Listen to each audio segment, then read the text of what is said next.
The alarm cut through the palace hallway before I even reached the door, and my hand was already on my sidearm before my mind caught up with my body.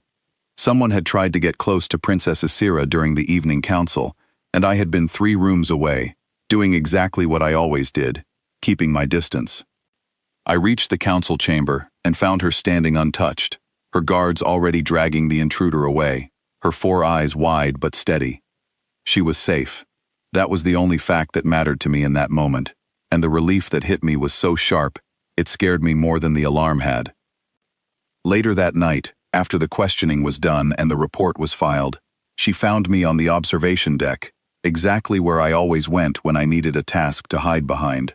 I had a data slate in my hand, though I could not have told anyone what was written on it. "You were close enough to reach me tonight," she said, her voice quiet but firm. "Faster than any of my own guards, and yet for 3 years, you have made sure you are never close enough to reach me at all. Explain that to me, Daniel." I set the slate down. There was no task left to hide behind. "It is not that simple, Your Grace." "Then make it simple. I am done guessing."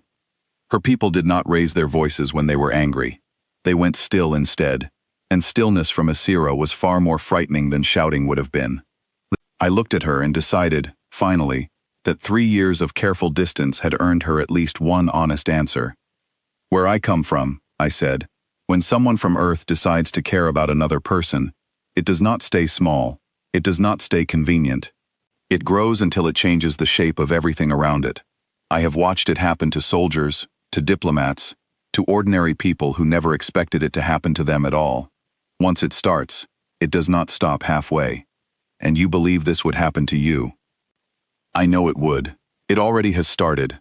I have simply refused to let it finish." She stepped closer, and for once, I did not step back. "Why refuse something that sounds, to me, like devotion? Because you are not just Isira to the people in this palace. You are the future of a throne that 6 noble houses are already fighting over.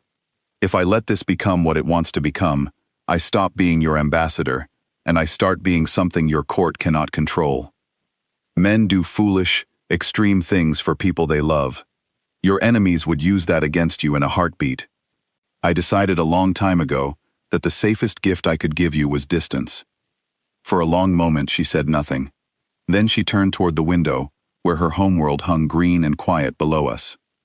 "3 days ago," she said, "my uncle proposed that I marry Lord Kesson of the Eastern Provinces. Tonight, someone tried to walk into a private council session carrying a weapon disguised as a diplomatic gift. Do you understand what these 2 things have in common, Daniel?" I did not answer, because I already suspected where she was going. "They are both attempts to decide my future without asking me what I want," she said. "My whole life has been arranged around what is safest for the throne, what is most convenient for the houses, what keeps the peace between provinces that have hated each other for centuries. I have never once been given the choice to decide what I want for myself. And now the one person who treats me like a person, instead of a political instrument, has decided, on his own, without asking me, that distance is the safest gift he can give me." She turned back to face me, and her bioluminescent skin had shifted into a soft gold, a color I had learned to recognize over 3 years, the color that meant she had stopped weighing options and started making a decision. "I do not want safety, Daniel. I have had nothing but safety my whole life, and it has cost me every choice I have ever wanted to make. Tonight, a man tried to walk into a room and end my life, before I even had the chance to choose anything at all. I am done letting other people decide what protects me. Isira, if I stop holding back, there will be no controlling what happens next. I told you, it does not stay small." "Good," she said. "I am tired of small. I am tired of careful. I watched you cross 3 rooms faster than trained guards tonight, and I do not want to spend the rest of my life wondering what would happen if you finally stopped holding that back on purpose." The chamber door opened before I could answer. One of her guards, a young man named Colin, stepped in with his face pale and his breathing quick. "Your Grace, the prisoner has escaped custody. Security believes he had help from inside the palace." Isira's gold light dimmed instantly into a sharper, colder shade, and I felt my whole body shift into a different mode, the one I had spent 3 years pretending I did not have. How many exits does this level have? I asked Colin, already moving toward the door. 4, sir. 2 are sealed for the night. Then he has 2 ways out, and both of them lead toward the transit hub. Isira, I need you to go with Colin to the inner chamber and lock it from the inside. I am not hiding while you go after him alone. You are not hiding. You are staying alive so this whole palace does not fall into chaos tomorrow morning. Let me do the one thing I am actually good at. She held my gaze for a long second, and something passed between us that did not need words. Then she nodded, once, and let Colin lead her toward the inner chamber. I moved through the palace corridors the way I had been trained to move years ago, quiet, quick, watching every shadow without letting my mind get distracted by fear. The transit hub was 2 levels down, a wide-open room with glass walls looking out over the city lights. If the intruder reached it, he could disappear into the crowds before morning, and we would never trace who had sent him. I found him near the last corridor before the hub, moving fast, glancing over his shoulder every few steps. He was not a large man, but there was a kind of desperation in the way he moved that told me he had nothing left to lose. Stop where you are, I said, keeping my voice level. There is nowhere left for you to go that does not end badly for you. He turned, and for a moment, I thought he might run anyway. Then his shoulders dropped, and he raised both hands slowly. I was paid, he said. Lord Kessen's people. They wanted it to look like an accident, something the eastern houses could blame on rival provinces. I never wanted to hurt anyone, I swear it. I have a daughter. They said if I refused, they would make sure I never worked in this city again. I studied him for a long moment, weighing the fear in his voice against everything I had learned about how desperate men could still be dangerous men. Sit down, I said, slowly, hands where I can see them. He obeyed, and within minutes, palace security arrived to take him into custody properly this time, with enough guards that escape would not be possible again.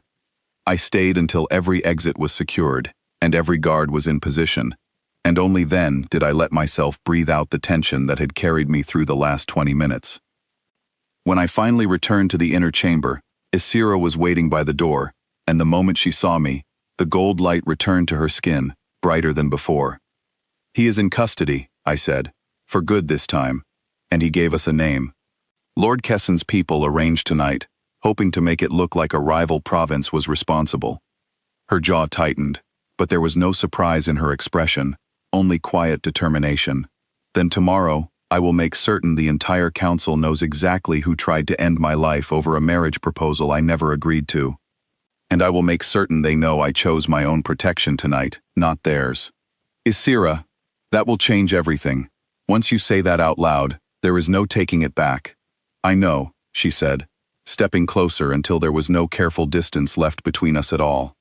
I have spent 3 years watching you protect this palace, this throne, and everyone in it except yourself. Tonight you crossed 3 rooms and half a palace to protect me, without hesitation, without calculation. That is not distance, Daniel. That is exactly the thing you have been trying to convince yourself you could avoid. I looked at her, at the steady gold light that had replaced fear on her face, and I understood that the choice I had been avoiding for 3 years had already been made the moment I moved down that corridor without thinking twice. You are right, I said. It does not stay small. It never was going to. Then stop pretending it might, she said. Whatever comes next, whatever the houses decide to do about it, I would rather face it with your whole, unreasonable devotion beside me than spend 1 more year wondering what you were holding back. Outside the window, the first light of morning had begun to touch the city, turning the dark rooftops into soft shades of blue and gold. Somewhere in the palace, a man who had tried to end her life sat locked away, and somewhere among the noble houses, people were about to learn that their careful plans had failed completely. I did not reach for a data slate. I did not look for a task to hide behind. For the first time in 3 years, I let myself stand beside her exactly as close as I actually wanted to be, and for the first time, I did not feel the need to step back.